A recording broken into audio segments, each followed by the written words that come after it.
नमस्कार। इससे पहले जो हमने 5वां श्लोक में पढ़ा था उसमें रघुवंशियों की विशेषताओं का वर्णन किया गया था कि वो कैसे कैसे थे, कितने पराक्रमी थे कि उनके जो रथ थे वो स्वर्ग तक जाते थे, है ना। तो उसी श्रृंखला में कालिदास जी ने ये रघुवंश का श्लोक नंबर 6 लिखा है। और इससे प्रारंभ करूँ इससे पहले मैं बताती हूँ, मैं डॉक्टर जयंती त्यागी और मेरा जो है संस्कृत सुरभि नाम के चैनल पर आपको यह मटेरियल मिलेगा। तो चलते सबसे पहले इस श्लोक का हम उच्चारण कर लेते हैं। देखिए, यथा विधिहुताग्नीनां यथा कामार्चितार्थीनां यथापराधदण्डानां यथा कालप्रबोधिनां। अब देख रहे हैं कि सभी इन चारों पदों में षष्ठी विभक्ति का बहुवचन प्रयोग किया गया है। मतलब कैसे कैसे उन रघुवंशियों का मैं आगे जो है यहाँ पे लिखा है रघुनाम अन्वयम बक्षे, कैसे कैसे मैं रघुवंशियों के अन्वय अर्थात कुल का मैं वर्णन करूंगा। इसी बात को अब यहाँ पे सबसे पहले अब और 4 विशेषताएं उसमें जो है बताते हैं कि वो कैसे कैसे थे। ये रघुवंशी जो है वो सूर्यवंशी जो थे वो कैसे कैसे थे। तो हम सबसे पहले इस श्लोक का अन्वय कर लेते हैं। देखिए सीधा सीधा ये इस अन्वय में कुछ विशेष नहीं है यहाँ। यथा विधि हुताग्नीनां यथा विधि हुताग्नीनां यथा कामार्चित अर्थिनां यथापराधदण्डानां यथा कालप्रबोधिनां किनका रघूणाम अन्वयम वक्ष्ये। मैं अब इनका अर्थ भी हम पहले देख लेते हैं। देखिए कहते हैं यथा विधि हुताग्नीनां, इनकी सबसे पहले देखिए संस्कृत व्याख्या कर लेते हैं ना, उसके बाद नहीं थोड़ा सा भाव समझ लीजिए हिंदी। कहते हैं कि वो यथा विधि माने विधि पूर्वक, हुत अग्नि मतलब अग्नि में हुत का अर्थ है होम करने वाले थे, वो नियम पूर्वक जो है अग्नि में होम करते थे। यथा कामार्चितार्थिनां, यथा काम मतलब जितनी उनकी इच्छा हो, किनकी अर्चितार्थी, जो अर्चित मतलब जो याचक थे, याचकों की इच्छानुसार जो उनको उनकी इच्छित वस्तु देने वाले याचक जितना और जो मांगते थे उसके हिसाब से उनको वो दे देते थे वो राजा। और यथापराध दंडानाम, लेकिन कोई अगर अपराध करता था तो उसके अपराध के अनुसार ही दंड देते थे। ये नहीं कि उसको जो है बहुत कम दिया या बहुत ज़्यादा दिया। उसे ही कहा है यथा अपराध दंडानाम। यथा अपराध मन अपराध के अनुसार दंड देने वालों का। और यथा काल प्रबोधिना, यथा काल माने यथा समय, तो यथा समय जो है प्रबोधिनाम अर्थात बुद्ध धातु से प्रउपसर्ग पूर्वक बना है षष्ठी का बहुवचन प्रबोधिनाम, अर्थात समय पर प्रबुद्ध हो जाने वाले अर्थात जाग जाने वाले। समय पर जाग जाने का मतलब ये नहीं है कि किसी को 4 बजे जगना है तो वो 4 बजे जग, ऐसा नहीं, या कोई ऐसा नियम नहीं। यहाँ मतलब है कर्तव्य से, वो अपने कर्तव्य के प्रति जो है ठीक समय पर जागरूक रहते थे।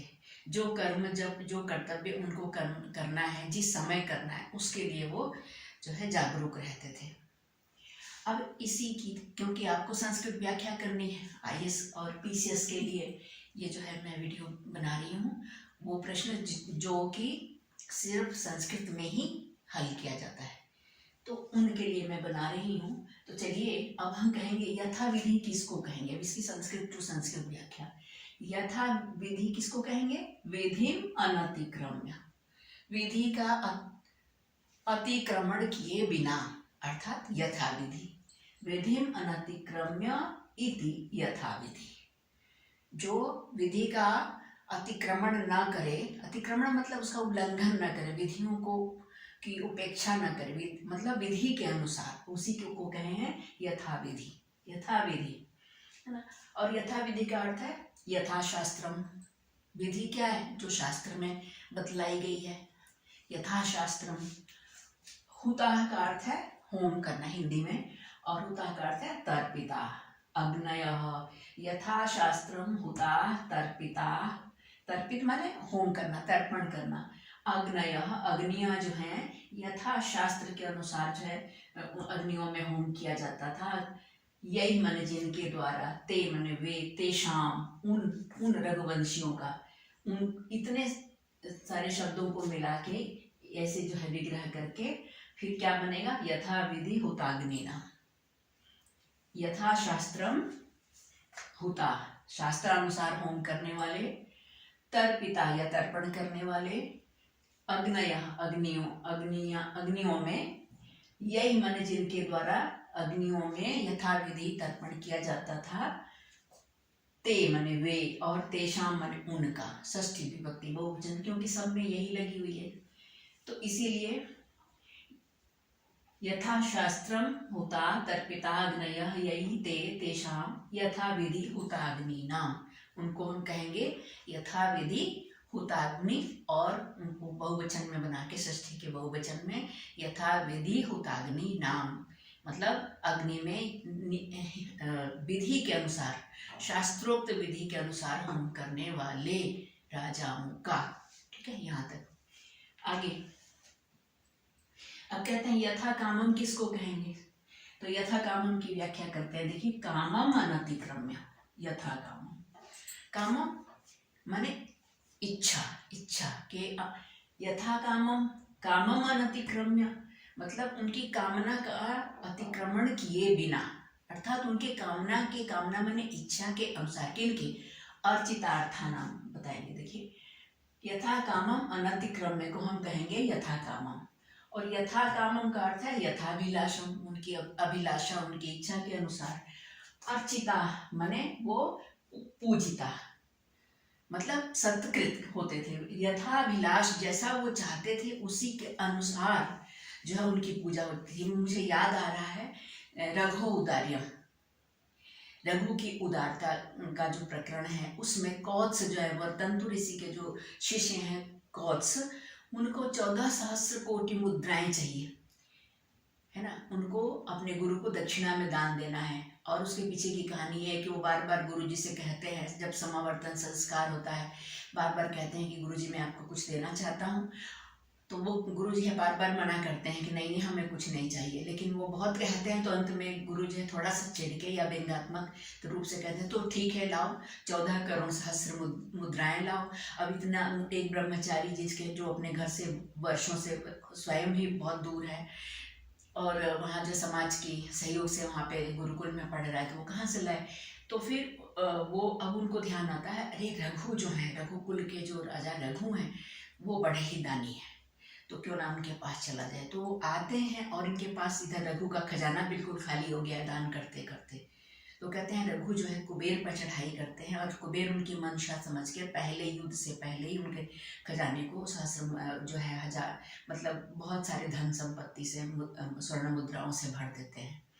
तो अब देखिए यथा काम यहाँ जो आया है, यथा कामार्चितार्थाना, मतलब काम जो कामनार्थी थे, जो अभिलाषा लेकर आते थे, उनके हिसाब से यथा कामम या यथाभिलाषम अर्चिता, उनकी अर्चना की जाती थी, अर्थात उनकी पूजा की जाती थी, अर्थात उनको संतुष्ट किया जाता था, है ना।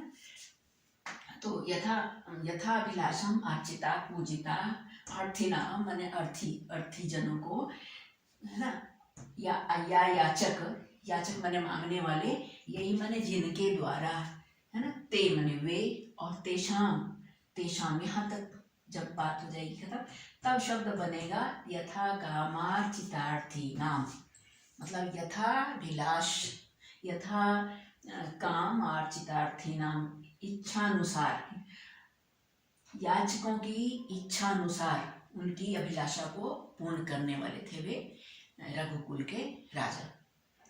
और फिर कहते हैं देखिए यथा अपराध दंडाना, तो यथापराध किसको कहेंगे, अपराधम अनतिक्रम्य, ये शब्द आप बस रख लीजिए दिमाग में। अपराधम यथा जब आएगा, अव्ययी भाव समास है, यथापराधम, तो अपराधम अनतिक्रम्य, अर्थात अपराध का अतिक्रमण किए बिना, अर्थात अपराध के योग्य, अपराध के अनुसार, यथा अपराधम, है ना, अब यही भाव समास है। तो अपराधम अनतिक्रम्य यथा अपराधम, और यथा अपराधम या अपराधानुकूलम, वही भाव है कि यथा अपराध कहिए या अपराधानुकूल कहिए। यथा अपराधानुकूलम दंड, दंड को क्या और क्या कहते हैं, दमः भी कहते हैं। तो अपराधानुकूलम दंड दमः, अपराध के अनुकूल ही जो दंड देते थे, दम अर्थात जो है दमन करते थे, दंड देते थे या दमन करते थे अपराधियों का, ये शाम उनका, है ना। ते मने वे रघुकुल के राजा, और तेषाम उनका, उनका इतना कहने के बाद बनेगा ये शब्द यथा अपराध दंडान, ठीक है। अब इसके बाद देखिए ये यथा काल प्रबोधिना, यथा काल प्रबोधि किसको कहेंगे। अब यथा कालम को भी करना है, तो अब आप एकदम अपने दिमाग में बैठा लीजिए, यथा कालम, कालम अनतिक्रम्य, जब भी यथा हो तो उस शब्द को की जगह पे लगाइए, उस लास्ट वाले शब्द को लीजिए कालम, और यथा की जगह लीजिए अनतिक्रम्य, है ना। तो कालम अनतिक्रम्य अर्थात यथा कालम, है ना। यथा कालम, यथा समयम। अब इसके लिए एक और दूसरा शब्द हम यथा कालम की जगह पे, संस्कृत व्याख्या आसान है, बस उसके थोड़े से पर्यायवाची, थोड़े से उसके दूसरे उसकी जगह पे और कौन सा शब्द प्रयोग हो सकता है समझाने के लिए, जैसे हिंदी में समझाते हैं उसी तरह से संस्कृत में जब समझाते हैं तो उसी के समानार्थी कोई और शब्द लाते हैं, उसमें वही विभक्ति लगा देते हैं जो उस पहले वाले शब्द में लगा है। तो यथा कालम, यथा समयम। प्रबोधिना, जागने वाले, प्रबुद्ध होने वाले, तो जो यथा समय प्रबुद्ध हो उनको हम कहेंगे, है ना, यथा समयम प्रबोधनशीला, है ना। प्रबोधनशीला के लिए हम कह सकते हैं जागरूका, जागरूक हो जाना। तेषाम माने उनका, इतना यहाँ तक मिलाने के बाद बनेगा यथा काल प्रबोधिनाम, है ना, यथा काल प्रबोधिनाम, है ना। रघु, अब यहाँ पे हम जोड़ेंगे वो जो 9वें श्लोक में जो शब्द आएगा, ये सारे किसके विशेषण हैं, रघुनाम, रघु के विशेषण है ना। तो रघुनाम माने रघुवंशियों के, अन्वयम वक्ष्य, अन्वय माने वंश का, मैं वंश को मैं कहूंगा अर्थात उसका मैं वर्णन करूंगा, ठीक है।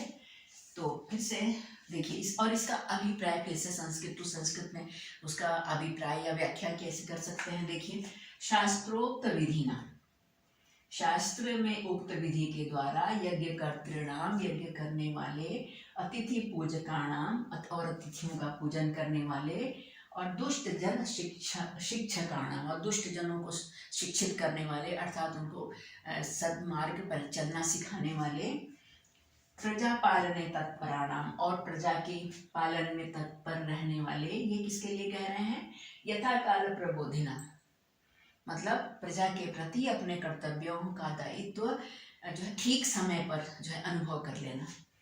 प्रजा पालने तत्पराणाम रघुणाम अन्वयम वक्ष्ये, रघुवंशियों के वंश का मैं वर्णन करूंगा, ठीक है। अब इसका हिंदी देख लीजिए, हिंदी अनुवाद एक बार, ये आपको लिखना नहीं है लेकिन क्योंकि आप भूलना चाहें तो यहाँ से आप इसको दोहरा सकते हैं। देखिए जो शास्त्र विधि के अनुसार ही यज्ञ करते थे, जो यथा विधि हुताग्निना, जो शास्त्र विधि के अनुसार ही यज्ञ करते थे, यथा कामार्चितार्थानाम, जो मांगने वालों को भरपूर दान देते थे, है ना, और यथापराध दंडानाम, जो दुष्टों को अपराध के अनुसार, उनके अपराध के अनुसार ही दंड देते थे, है ना, और यथा काल प्रबोधिना, जो समय पर ही कार्य करते थे, जो उनका कर्तव्य था, जिस समय पर करना चाहिए उस समय पर ही वो करते थे।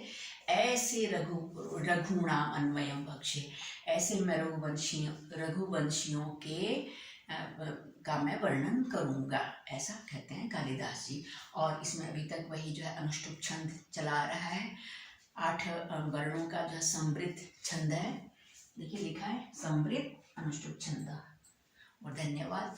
उम्मीद है कि आपको समझ में आ गया होगा। अगर आप हमारा वीडियो देखना प्रारंभ किए हैं और अगर आपको कोई कठिनाई आ रही है या आपको मेरा पढ़ाना ठीक लग रहा है तो मेरे वीडियो को प्लीज़ लाइक करिए और शेयर भी करिए, ताकि आपके जो दूसरे मित्र हैं वो इसका लाभ उठा सकें।